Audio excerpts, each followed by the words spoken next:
Magandang araw po. Ito po, mga kasabong. Ito po yung typical pen natin. Ito pong ating lalaki na to, yan po ay Murphy White Hackle. Pero may konting-konti pang Albany. Tapos yung naman kasama niyang mga babae, ito naman po ay Albany na nakakross sa Golden Boy. Kung makikita nyo, yung dalawa ay medyo mas mukhang Albany, while the two ay kamukha naman na Golden Boy. But they are full sisters. So, iyan yung typical natin. Ito gustong gusto ko dahil itong ating mga Murphy White Hackle is a bit lacking ng konting height, pero talagang medyo magagaling. Kaya yun natin ginagawa. So, yan typical pen po natin yan, ha? So, that's how we breed the Murphy White Hackles. Matandang dugo, pero we have kept them for so long a time na. Galing po itong ating Murphy White Hackle kay JF Bands ng Dallas, Texas. While ito namang ating pong Albany, of course, ay galing sa Cherokee Game Farm ni Bill McNutt sa Kyoto, Oklahoma. Tapos yung Golden Boy naman ay galing naman po yun sa ating kaibigan si Edwin Arañez ng Red Game Farm. Okay, may papakita pa tayo isang pen naman, ha? This is another pen para medyo makita nyo paano tayo nag-breed. Fortunate po ngayon, hindi po ako yung nagka-camera kasi po meron ako nahiram na magaling mag-camera, si Sir Eric Ogyan. Ito naman po, halos pareho.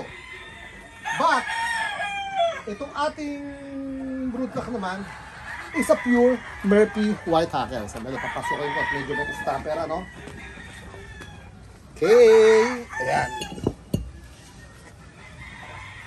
Yung Murphy White Hackle po, itong ating broodcock,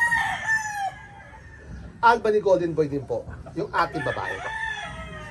So, ako para at least pwede ko pa rin silang ibalik-balik. Ganyan ginagawa natin. So, ganun halos ang breeding ko sa.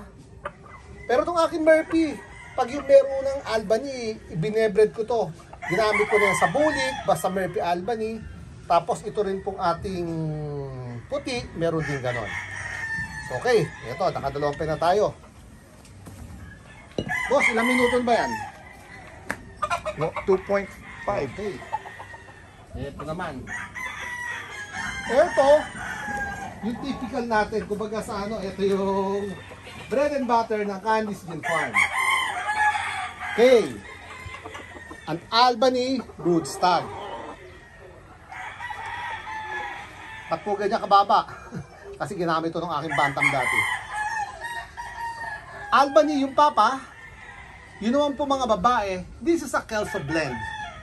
So, ang tatay ng mga babae ay Cardinal Club Kelso. Ang nanay naman ay three-way Kelso.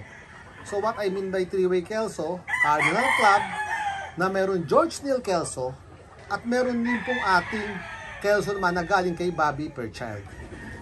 So, iyan po yung Kelso na yan. So, bali nangyari sa kanya, mas lamang po rito yung Cardinal Club. I always keep experimenting on my Kelsos, pero yun yung aking favorite na cross, Albany cross sa Kelso. Ayan, ha? Medyo sa susunod naman, I'll be keep you posted sa iba pa nating crosses dito po sa Candice Gin Farm. Magandang araw po sa inyong lahat.